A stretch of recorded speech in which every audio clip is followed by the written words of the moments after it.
I am really excited, and I didn't come here for the spotlight. I didn't come here to have more eyes. I came here to win. And I really do think that with the group that we have, that we are going to win. We are going to get a championship sooner. Sophie Cunningham sits down for her first interview with the Indiana Fever.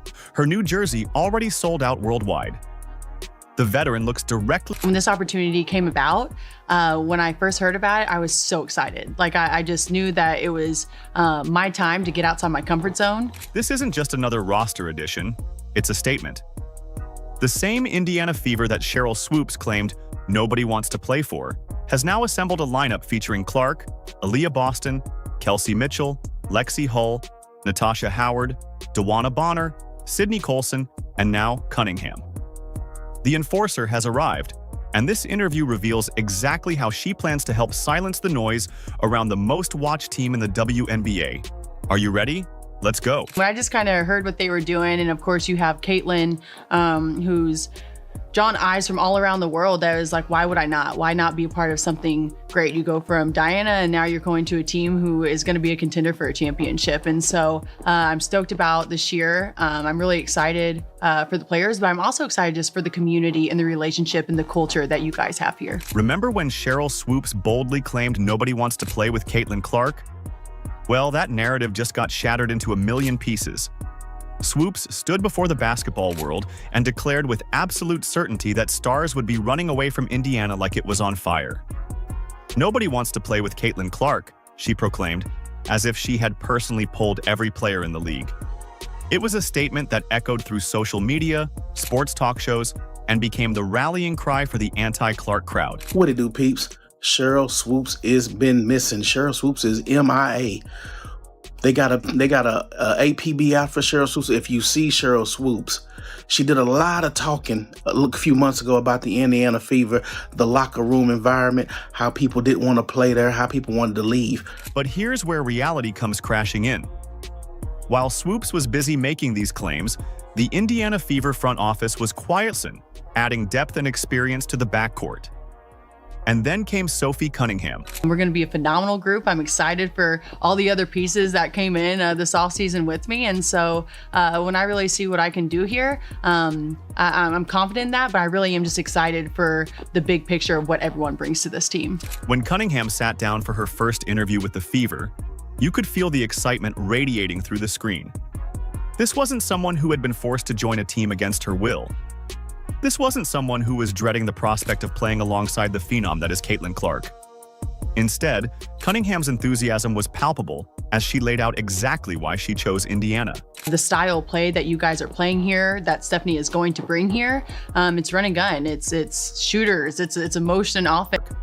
For anyone paying attention, this was the most direct contradiction possible to Swoopes' claims. So I played in a motion offense my whole life outside of kind of Phoenix. You know, it was more one-on-one and let people do their thing. And if you're open, you're open. Where I'm more, I like to move. I like to run. I like to dribble and kick. You know what I mean? And so when you see Caitlin, when you see Aaliyah Boston, she's a great passer. Kelsey Mitchell's a great passer, that if you move and you make the great cut, you're going to get the ball. And I think that just helps everybody, you know, free up. And so I like to run. I kind of get the name Forrest Gump sometimes. And I'm like, hey, if you guys want to call me, that's fine. I'll beat you down the court every time. But I really am just excited for the style of play and what I can bring to the table for this team. What makes this even more remarkable is how fans responded. Cunningham's jersey sold out almost immediately after her arrival was announced.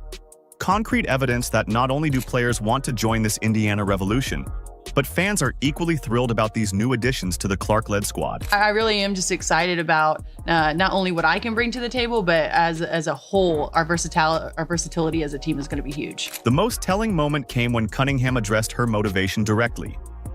I didn't come here for the spotlight. I didn't come here to have more eyes. I came here to win.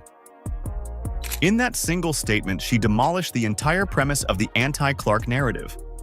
The idea that players would avoid Indiana because they didn't want to be overshadowed by Clark was revealed as complete fiction. Being here, I've already been motivated. Like, I know this is a new, fresh start. I'm not in a box anymore. Like, I can finally be free and be in an offense that I think that I can really thrive in and be around players who our mind is strictly on basketball and winning. So I'm just re-motivated. I'm refocused.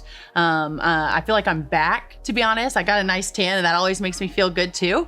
And so being here, honestly, it just makes me want to work even harder than what I've been doing. Instead, what Cunningham made clear is that serious players, championship caliber players, see something building in Indiana. They see a young superstar with generational talent. They see Aaliyah Boston developing into a dominant force. They see Kelsey Mitchell's scoring ability. They see Lexi Hull's hustle. And they see an opportunity to create something special. This wasn't a reluctant. You couldn't script a more perfect refutation of Swoopes' claims if you tried. I am just so excited to be here. I'm from the Midwest, and so for me to kind of get back to my roots and be close to my family, I'm so excited. Like, when I say that I am refreshed and I am motivated, and I just like kind of feel like my spark is back. Everyone thinks I've been feisty. You've not even seen the feisty side of me yet, so this should be really fun. But for me, I'm excited to be closer to home. I'm excited to deep dive into the community of Indiana. I've already met a lot of really cool people. I'm excited to inspire the next generation of young boys and girls around here, get to know the community more. When Cunningham talks about Indiana, Caitlin Clark found something she desperately needed last season: a bodyguard. Remember all those cheap shots Clark took as a rookie with barely any response from teammates? The Chicago Sky's Kennedy Carter incident was just the tip of the iceberg in what became open season on the league's brightest star. And Clark. I mean, that's clearly a foul, which was called. The question is, will they call it unnecessary? Kennedy Carter. Throughout her rookie campaign, Clark repeatedly picked herself up off the hardwood after hard fouls, flagrant contact, and unnecessary physicality. Opponents quickly realized there was no enforcer stepping in to make them pay for targeting Indiana's franchise player. The Fever roster, packed with young talent but lacking veteran muscle, could only watch as their superstar weathered collision after collision. I'm a little bit sassy sometimes, which people don't like, but I love. My teammates always love. And to be honest, I spread the court. Like, I can shoot the ball. And when you have playmakers who are quick, who are great passers with Kelsey Mitchell too, it lets them do their thing. And then the defense draws in and you're just ready to shoot. And so, I think that I'll bring a lot to this team. But at the end of the day, I want to be a good leader. I want to be a great teammate. I want to bring the culture piece and make sure our egos are put aside and that we're all in here to win. And I think that's going to be pretty easy with the group that we have. Enter Sophie Cunningham, the WNBA's most notorious agitator, and exactly what Clark has been missing. Cunningham isn't just coming to Indiana to shoot threes. She's bringing her reputation as one of the league's fiercest competitors who won't hesitate to get in someone's face. When Sophie describes herself as sassy on the court, that's putting it mildly. Opposing players know exactly what they're getting: a player who thrives in confrontation and protects her teammates like family. I'm just excited to kind of maybe be that calm piece when it needs to be calm, that feisty, sassy, stick up for my teammates when it needs to be that. And so just kind of reading the room and, whatever the team needs that day, being able to provide. I'm going to stick up for my teammates, Cunningham declared in her first Indiana interview. I'm a fierce competitor. I want to win, and I hate to lose. That mindset transforms the Fever from an exciting but pushover team into one that opponents will think twice about messing with. But when it comes to being on the court, I really am. I'm spicy, I'm fiery, I'm the ultimate competitor, and I'm really just trying to do whatever it takes for my team to win. A lot of people have a lot to say about it, but honestly, any teammate that you've asked that maybe had opinions about me before, once we're teammates, like, oh, like, we love you as him. I'm like, duh, I'm not a mean person. But to be honest, I think that it could be a game changer. You know what I mean? And I'm gonna hit my threes, I'm gonna do all that, but just from a young age, my parents were like, go be the hardest worker, don't let anyone outwork you, but also enjoy it. Like, you work your tail off, so when it's time to play a game, go laugh, go smile, go yell if you want to, go be passionate. What makes Cunningham such a perfect Clark protector isn't just her willingness to defend teammates, it's her relentless motor. She nicknamed herself Forrest Gump because of how she outworks and literally outruns opponents on both ends of the floor. When Clark is running the break, Cunningham will be right there beside her, not just as a shooting option, but as a physical presence ready to challenge anyone who tries to impede the Fever's offensive engine. I learned so much out in Phoenix. I was really blessed to have some really great teammates. You get to learn from the GOAT, Diana Taurasi. You've had a lot of people going in and out of that program. They've won championships, and so there's just a lot to learn. And Sophie's basketball education came from the WNBA's ultimate competitor, Diana Taurasi. During her time in Phoenix, Cunningham absorbed lessons in toughness that can't be taught in practice drills. Taurasi showed her that championship mentality requires more than just skill. It demands an edge, the willingness to do whatever it takes to win, even if that means getting under opponent's skin or taking a hard foul to send a message. people say I'm 3-and-D, which I've never really considered myself a defensive player, but I think the past couple of years, I've been able to get my body right. I've been able to bang down low and hold my own. And so I just think when you can get players who are versatile on not only the offensive end, but the defensive end, that's where you win your championships. That's where you make a statement. And so I'm excited to kind of get down and start working hard on the defensive end. I think as a team, we all have to kind of have that mentality, especially if we're trying to get to where we want to go. What really sets Cunningham apart is her defensive versatility. At 6'1" with quick feet and strong basketball IQ, she can legitimately guard positions 1 through 4.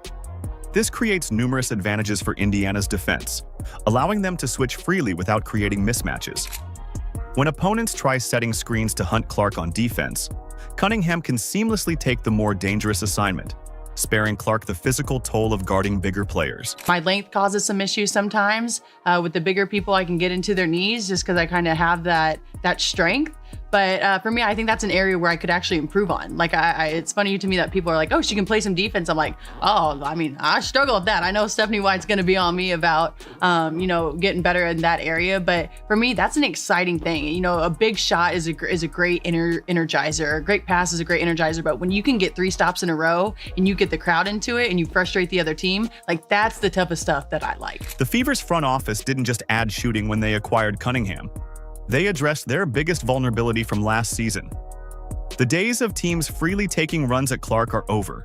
The first time an opponent delivers a cheap shot this season, they'll find themselves face-to-face with a player who has made a career out of not backing down from anyone. That it's okay to be a girl, but also go out there and kind of have a feisty mentality, and it's okay to sweat and it's okay to yell and kind of, have that grit about you. And so I've never had to try. It's just kind of who I am. And so I'm excited to kind of bring that energy to this arena. Sophie Cunningham's sharp comments about feeling free in Indiana reveal a deeper story that nobody's been talking about. When she stated, "I can finally be free and be in an offense that I think I can really thrive in," she wasn't just talking about basketball systems. It was her pointed comment about wanting teammates whose minds are strictly on basketball and winning. This wasn't a throwaway line. It was a direct shot at the situation she left behind. Reading between the lines, Sophie is painting a picture of a Phoenix team distracted by off-court drama and personal agendas rather than championship aspirations. To kind of come into something that's refreshing, that people's minds are just wanting to win, people are willing to work hard, it's a younger group. And so to me, that's refreshing. And now you just have to put all the puzzle pieces together, but you need someone to do that. And so I do know that I'm not old, but I'm also not young. So I'm kind of in that middle group. I still have a lot to learn, and I want to be a sponge. I want to continue to learn and continue to grow. But I also think that I had Diana to take me under her wing, and who better else to teach you the ropes in the W than Diana Taurasi. And so for me to come in here knowing what I've been taught, I kind of want to spread it around, especially with how talented this group is. What makes Sophie so valuable to the Fever isn't just her toughness. It's the championship mindset she absorbed while playing alongside Diana Taurasi. "I want to be a good leader. I want to be a great teammate. I want to bring the culture piece," Sophie explained in her interview. She's not just bringing jump shots to Indiana. She's importing the winning mentality that turned the Mercury into perennial contenders. It is huge to have those relationships with not only your coaching staff, but with every single teammate. You don't have to be best friends, but you have to have each other's backs and you have to get along. And I think that's something that I love is the culture, because we're going to win games, we're going to lose games, hopefully not too many, but you're going to remember these types of moments. And so if you can really get to know and get that chemistry off the court and know your teammates, how they tick, what doesn't make them tick, I just think that's just a recipe for success on the court. This culture-building expertise is exactly what the young Fever squad needs. Sophie's vision for Indiana's team environment, where relationships matter and egos don't, provides the perfect complement to Clark's talent and Boston's potential. She's essentially bringing a blueprint for success that's been battle-tested at the highest levels of the WNBA. There's more eyes on the W more than ever. There's more eyes around the world on this team more than any team, I think, in the whole entire world. And so I think just like embracing it, but making sure that we stay tight-knit. I'm a very big culture and relationship type of person. And so I think there's going to be a lot of noise, but if this culture right here in this locker room can be good, I think we're going to be all right. What many fans don't realize is that Sophie brings media savvy that extends beyond the hardwood. Her experience as a Phoenix Suns analyst has made her comfortable in front of cameras and engaging with media. Crucial skills in today's sports landscape where visibility drives opportunity. This background makes her particularly valuable to a Fever organization looking to maximize its newfound spotlight. How valuable is that experience that you have that not only you bring, but Dawana brings, Natasha brings, Sydney brings? There's a ton of playoff experience coming in here. It's huge. And I think any player that you talk to around the league is you can have the best team, but if you don't have playoff experience, that other team is going to win the majority of the time. And perhaps most importantly, Sophie brings playoff wisdom to a team hungry for postseason success. With 15 playoff games under her belt, including a finals appearance, she understands what it takes when the pressure intensifies. You can have the best team, but if you don't have playoff experience, that other team is going to win the majority of the time, Sophie stated clearly in her interview. This perspective is invaluable for a young Indiana squad with championship aspirations. I think they were really smart about bringing people who are experienced that. They know that we have the firepower to get there, but now you need the experience and the knowledge and sometimes just like the calmness of how to kind of adjust through playoffs and the mind. Be dominant around the three-point line. Is that how you see it? Absolutely. I mean, anytime you can get more of your teammates being able to shoot the ball at a high percentage from the three-point line, I mean, defenses don't know what to do because if you come out on us, then we're also going to go right by you. And so for me, I'm biting at the bit. I'm ready for our team to get here. I'm ready for training camp to get here. I just am excited to get started. But I do think that's why we're turning heads. I think the Dawana Bonner piece was a huge piece that I think surprised a lot of people. Can't forget about Natasha Howard. Been talking to her for a couple years about being teammates. And so it's fun that we're both here now. And I think that she brings a very versatile four who can also shoot the three ball. Remember those frustrating stretches last season when defenses would collapse 3 or even 4 players around Caitlin Clark? When the ball would swing to the perimeter, the Fever simply didn't have enough consistent threats to make opponents pay aside from Lexi Hull and Kelsey Mitchell.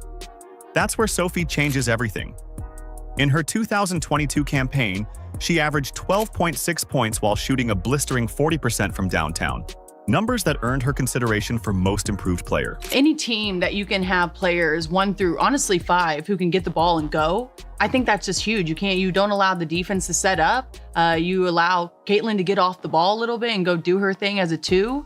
DB bringing the ball up, that's going to cause a lot of issues with her height and the way she shoots the ball. And so for me, if I get it, we're going. Like, we're running and gunning. And I know that we're all kind of on the same page about the offense that we want to run and whatnot. And so I just think the more versatile you can be, that's always a good thing. That's always a blessing on both ends of the floor. If you can do more than just one thing and your whole roster can do that, our depth is crazy this year with our versatility. I don't know. I think that's why we're turning heads. I think that's why people are really keen on us more. And I say us, and it's my first time as a Fever. No, you can so be now us. I can say us. It's us, yeah. What makes this pairing so lethal is the perfect stylistic match.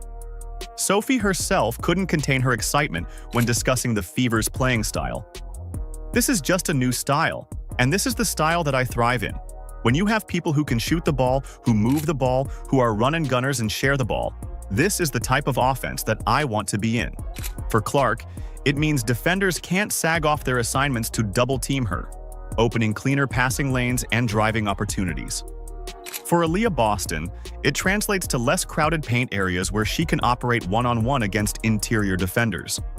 And for Kelsey Mitchell, it means another proven shooter to take pressure off her as the team's primary perimeter scoring option. For me, I'm glad I've experienced that, and you don't know what you don't know. Like, I didn't know those were big deals to be in the playoffs and make a deep playoff run. I know it was a big deal to be in the finals and whatnot, but now kind of being 6 years in the league, you know that you need that type of stuff. And it's just different. You don't know until you don't know. I keep saying that because that's just the truth. And so the more that we can pour into the people who haven't been there and the rookies and all that type of stuff, I just think that's a really, really good thing. Picture the nightmare scenario for opposing defenses. Clark driving and kicking to Cunningham spotting up in the corner, Boston establishing deep post position as the defense scrambles to recover, and Mitchell ready to attack closeouts on the weak side. And don't forget the versatility of the team with Natasha Howard, Dawana Bonner, and Lexi Hull, always ready to get you buckets and defensive stops. That's not just theory.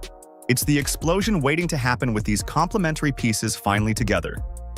The analytics support what the eye test suggests. When you pair an elite passer, like Clark, with an elite three-point shooter getting clean looks, efficiency skyrockets. The shots that were contested last season suddenly become wide open. The passes that were risky now find their targets with room to operate. And the Fever offense that sometimes stalled in crucial moments now has another reliable option to turn to. For me to kind of know what I can do in the league now and have my feet underneath me and be able just to have that confidence, I just think we're at different areas in our career for the better. And so for us to finally come back together, her still scoring at such a high elite level, me still learning from her, I think it's going to be really cool for the rookies and the younger classmen to really kind of learn how champions work. Like, what is their mentality? How are they in the weight room and the training room and all that type of stuff. And so for me, I'm super excited that me and DB are back being teammates. Like I said, we've been texting quite a bit. We're both excited to get up here. And seriously, I think we're both gonna enjoy where we're at in our career, but also we're really looking forward to turning heads in the league where we won a championship. I know she's kind of getting up there in age, and so I know she wants another one. I want my first one. I know the other people around us want one as well. And so I just think that where everyone's mind's at is in a really good spot. Sophie Cunningham's declaration that "I came here to win, we are going to win a championship sooner than later," isn't just confident talk. It's a statement that forever buries the anti-Indiana narrative. While Sheryl Swoopes and other critics were busy crafting their "nobody wants to play with Clark" fantasy, the Fever were silently assembling what might become the WNBA's next dynasty. The transformation is complete. What began as a rebuilding project around a rookie phenom has evolved into a legitimate contender with championship DNA flowing through its veins. With veterans who've been there, young stars reaching their prime, and a newfound edge personified by Cunningham's arrival, Indiana has become the destination that supposedly nobody wanted.